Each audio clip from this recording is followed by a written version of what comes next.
ಒಂಬತ್ತನೇ ತರಗತಿಯ 2ನೇ ಪಾಠ ದ 3 ಕ್ವೆಶನ್ಸ್. ಈ ಒಂದು ಪಾಠದ ಮೇಲೆ ಇರತಕ್ಕಂತಹ ನಿಮ್ಮ ಟೆಕ್ಸ್ಟ್ ಬುಕ್ನಲ್ಲಿ ಇರತಕ್ಕಂತಹ ಪ್ರಶ್ನೆಗಳಿಗೆ ಉತ್ತರವನ್ನು ಈ ಒಂದು ವಿಡಿಯೋ ಪಾಠದಲ್ಲಿ ಚರ್ಚಿಸೋಣ. ಇಲ್ಲಿ ನಿಮ್ಮ ಟೆಕ್ಸ್ಟ್ ಬುಕ್ನಲ್ಲಿ ಚೆಕ್ ಯುವರ್ ಕಾಂಪ್ರಿಹೆನ್ಷನ್ 1 ಅದರಲ್ಲಿ ಬರತಕ್ಕಂತಹ ಸೇರ್ ಯುವರ್ ರೆಸ್ಪಾನ್ಸಸ್ ಅಂತಕ್ಕಂತಹ ಒಂದು ಟಾಪಿಕ್ನಲ್ಲಿ ಮೊದಲನೆಯ ಪ್ರಶ್ನೆ, what thought came to the king? The first question is what thought came to the king. ರಾಜನಿಗೆ ಬಂದಿರತಕ್ಕಂತಹ ಆಲೋಚನೆ ಏನು ಅಥವಾ ಯೋಚನೆ ಏನು ಅಂತ ಪ್ರಶ್ನೆ ಇದೆ. Answer, the thought came to the king that he would never fail if he knew 3 things. Question number 2, write the 3 questions for which the king wanted to have answers. ಈ ಕ್ವೆಶನ್ಗೆ ಆನ್ಸರ್ ಬಂದು, the 3 questions for which the king wanted to have answers were. First question, ರಾಜನಿಗೆ ಬಂದಿರತಕ್ಕಂತಹ ಅಥವಾ ರಾಜನಿಗೆ ಬೇಕಾಗಿರತಕ್ಕಂತಹ ಉತ್ತರಗಳು, ಯಾವ ಯಾವ ಪ್ರಶ್ನೆಗೆ ಉತ್ತರ ಬೇಕಾಗಿದೆ ಅಂತಕ್ಕಂಥದ್ದು ಈ ಪ್ರಶ್ನೆ ಆಗಿರೋದು. ಅದರಲ್ಲಿ ಮೊದಲನೇ ಪ್ರಶ್ನೆ, what is the right time to begin something. Second question, who should a king listen to. Question number 3, what is the most important thing for a king to do. ಈ 3 ಕ್ವೆಶನ್ಸ್ಗಳಿಗೆ ಆನ್ಸರ್ಸ್ಗಳು ಬೇಕಾಗಿರೋದು ಕಿಂಗ್ಗೆ. ನೆಕ್ಸ್ಟ್ ನೋಡೋದಾದ್ರಲ್ಲಿ question number 3, was the king satisfied with the answers? If yes, why? If no, why? ಅಲ್ಲಿ ಬಂದಿರತಕ್ಕಂತಹ ಎಲ್ಲ wise ಮೆನ್ಗಳು ಕೊಟ್ಟಿರ್ತಕ್ಕಂತಹ ಉತ್ತರಗಳು, ಆ ಉತ್ತರಗಳಿಂದ ರಾಜನಿಗೆ ಸ್ಯಾಟಿಸ್ಫೈಡ್ ಆಯಿತಾ ಅಥವಾ ತೃಪ್ತಿ ಆಯಿತಾ?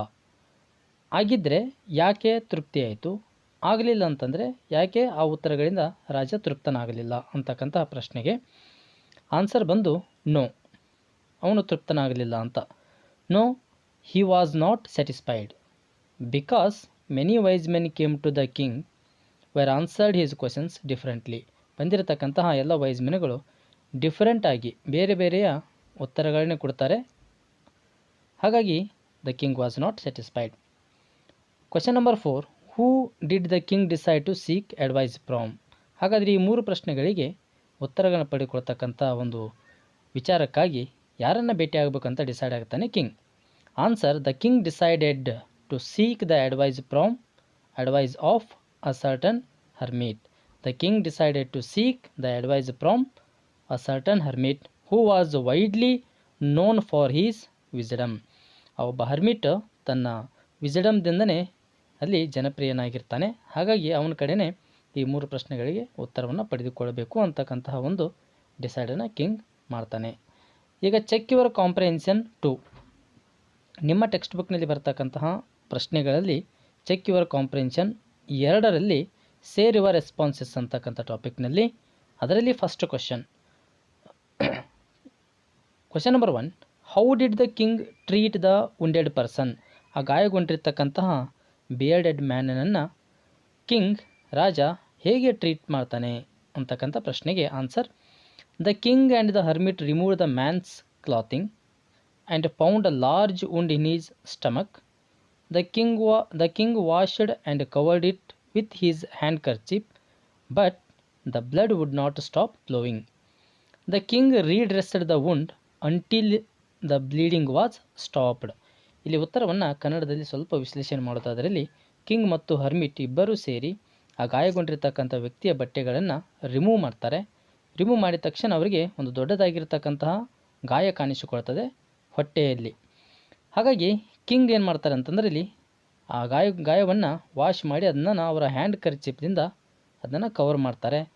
ಎಲ್ಲಿವರೆಗೂ ಕವರ್ ಮಾಡ್ತಾರೆ ಅಂತಂದರೆ ಇಲ್ಲಿ ಆ ಬ್ಲಡ್ ಸ್ಟಾಪ್ ಆಗೋವರೆಗೂ ಕವರ್ ಮಾಡ್ತಾನೆ ಇರ್ತಾರೆ. Next question, why did the bearded man swear revenge on the king. ಆ ಬಿಯರ್ಡೆಡ್ ಮ್ಯಾನ್ ಆ ಕಿಂಗಿನ ಮೇಲೆ ರಿವೆಂಜ್ ಅಥವಾ ರಿವೆಂಜ್ ಅಂತಕ್ಕಂತಹ ದಟ್ ಮೀನ್ಸ್ ಸೇಡನ್ನು ಯಾಕೆ ತೀರಿಸ್ಕೋಬೇಕು ಅಂತ ನಿರ್ಧಾರ ಮಾಡಿರ್ತಾನೆ ಅಥವಾ ಪ್ರಮಾಣ ಮಾಡಿರ್ತಾನೆ, ಆಣೆ ಮಾಡಿರ್ತಾನೆ ಅಂತ ಪ್ರಶ್ನೆ ಇದೆ. Answer, because the king put his brother to death and seized his property. ಯಾಕಂತಂದರೆ ರಾಜ ಆ ಬಿಯರ್ಡೆಡ್ ಮ್ಯಾನ್ ಇರ್ತಾನಲ್ಲ ಅವರ ಬ್ರದರ್ನನ್ನು ಸಾಯಿಸಲ್ಪಟ್ಟಿರ್ತಾನೆ, ಆ್ಯಸ್ ವೆಲ್ ಆಸ್ ಅವನ ಆಸ್ತಿಯನ್ನೆಲ್ಲ, ಅವನ ಪ್ರಾಪರ್ಟಿನೆಲ್ಲ ಆಕ್ರಮಣ ಮಾಡ್ಕೊಂಡಿರ್ತಾನೆ.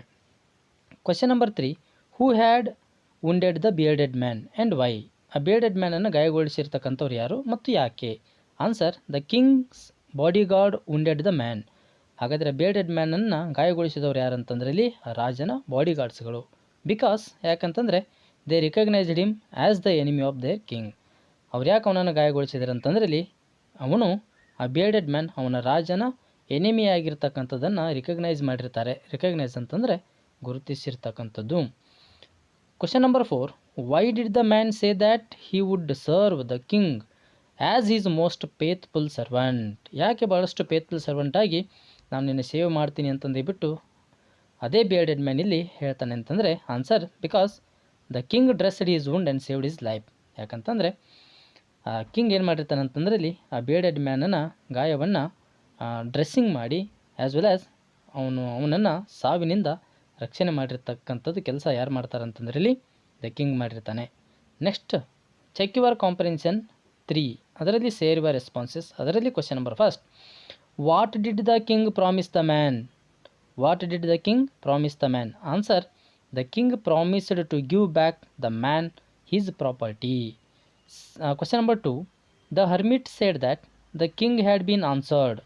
If you agree, what was the answer to the first question? Answer ಬಂದು ಎಸ್, ಐ ಅಗ್ರಿ, ಒಪ್ಕೊತೀನಿ. ಯಾಕಂತಂದರೆ ಫಸ್ಟ್ ಕ್ವಶನಿಗೆ ಆನ್ಸರನ್ನು ಪಡೆದುಕೊಂಡು ಬಿಟ್ಟಿದ್ದಾನೆ ಕಿಂಗ್. ಹೇಗಂತಂದರೆ ಇಲ್ಲಿ there is only one time that is important and that time is now. ಅತಿ ಮುಖ್ಯವಾಗಿರ್ತಕ್ಕಂಥ ಸಮಯ ಯಾವುದು ಅಂತಂದರೆ ಇಲ್ಲಿ NOW ನೌ ಅಂತಂದರೆ ಈ ಸದ್ಯದ ಸಮಯವೇ ಅತಿ ಮುಖ್ಯವಾಗಿರ್ತಕ್ಕಂತಹ ಪ್ರಮುಖವಾಗಿರ್ತಕ್ಕಂತಹ ಸಮಯ ಆಗಿರ್ತದೆ.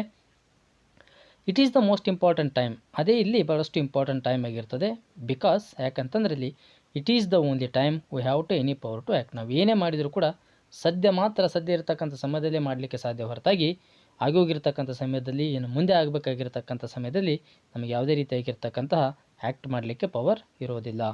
Next question number 3, why did the hermit say that he was the most important man? Answer, because the king took pity on hermit and dig the beds.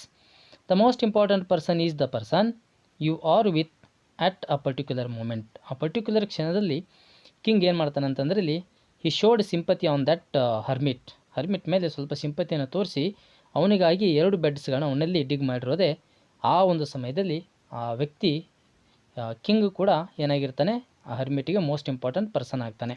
Question number 4, according to hermit now is the most important time why? ಹರ್ಮಿಟನ ಅಭಿಪ್ರಾಯದಲ್ಲಿ ಸದ್ಯ ಇವಾಗಿರ್ತಕ್ಕಂಥ ಸಮಯವೇ important, ಯಾಕೆ ಅಂತ ಪ್ರಶ್ನೆ ಇದೆ. Answer, it is the most important time because it is the only time we have to any power to act. ಇದಕ್ಕಿಂತ ಮುಂಚೆ ಪ್ರಶ್ನೆಯಲ್ಲಿ ನೀವು ಉತ್ತರವನ್ನು ಚರ್ಚೆ ಮಾಡಿದ್ದೀವಿ. Question number 5, what according to the hermit was the most important business? ಹಾಗಾದರೆ ಹರ್ಮಿಟನ ಅಭಿಪ್ರಾಯದಲ್ಲಿ ಅತಿ ಮುಖ್ಯವಾಗಿ ಮಾಡಲೇಬೇಕಾಗಿರ್ತಕ್ಕಂಥ ಕೆಲಸ ಯಾವುದು ಅಂತ ಪ್ರಶ್ನೆ ಮಾಡಿದಾಗ ಆನ್ಸರ್ ಏನಾಗಿರ್ತದೆ ಅಂತಂದರೆ ಇಲ್ಲಿ according to the hermit the most important business is to do that person good because we are sent into this world for that purpose alone. ಹಾಗಾಗಿ ಅಕಾರ್ಡಿಂಗ್ ಟು ದ ಹರ್ಮಿಟ್ ಅವರ ಅಭಿಪ್ರಾಯದಲ್ಲಿ most important ಕೆಲಸ ಯಾವುದು ಅಂತಂದರೆ ಅಲ್ಲಿ to do person good. ಯಾವುದೇ ವ್ಯಕ್ತಿ ಆಗಲಿ ಒಳ್ಳೆಯದನ್ನು ಮಾಡ್ತಕ್ಕಂಥದ್ದು. ಆ ಒಳ್ಳೆಯದನ್ನು ಮಾಡಲಿಕ್ಕೆ ಅಂತಂದೇಳ್ಬಿಟ್ಟು ದೇವರು ನಮ್ಮನ್ನು ಈ ಭೂಮಿಗೆ ಏಕಾಂಗಿಯಾಗಿ ಕಳಿಸಲ್ಪಟ್ಟಿರ್ತಕ್ಕಂಥದ್ದು. ಈ ವಿಡಿಯೋವನ್ನು ನೋಡಿದ್ದಕ್ಕಾಗಿ ಎಲ್ಲ ವಿದ್ಯಾರ್ಥಿಗಳಿಗೆ ಧನ್ಯವಾದಗಳು. ನಮ್ಮ ಚಾನೆಲನ್ನು ಸಬ್ಸ್ಕ್ರೈಬ್ ಮಾಡಿ, ಹಾಗೆ ನಮ್ಮ ಈ ವಿಡಿಯೋವನ್ನು ಶೇರ್ ಮಾಡಿ. ತಮಗೆ ಏನಾದರೂ ವಿದ್ಯಾರ್ಥಿಗಳಿಗೆ ಡೌಟ್ಸ್ಗಳು ಬಂದರೆ, ಏನಾದರೂ ಕನ್ಫ್ಯೂಷನ್ ಇದ್ದರೆ ತಪ್ಪದೇ ನಮ್ಮ ವಿಡಿಯೋಗೆ ನೀವು ಕಮೆಂಟನ್ನು ಮಾಡಿ ತಮ್ಮ ಕನ್ಫ್ಯೂಷನ್ನ ಅಥವಾ ಡೌಟ್ಸ್ಗಳನ್ನ ಕ್ಲಿಯರ್ ಮಾಡ್ಕೊಳ್ಬೋದು. ಎಲ್ಲ ವಿದ್ಯಾರ್ಥಿಗಳಿಗೆ ಧನ್ಯವಾದಗಳು.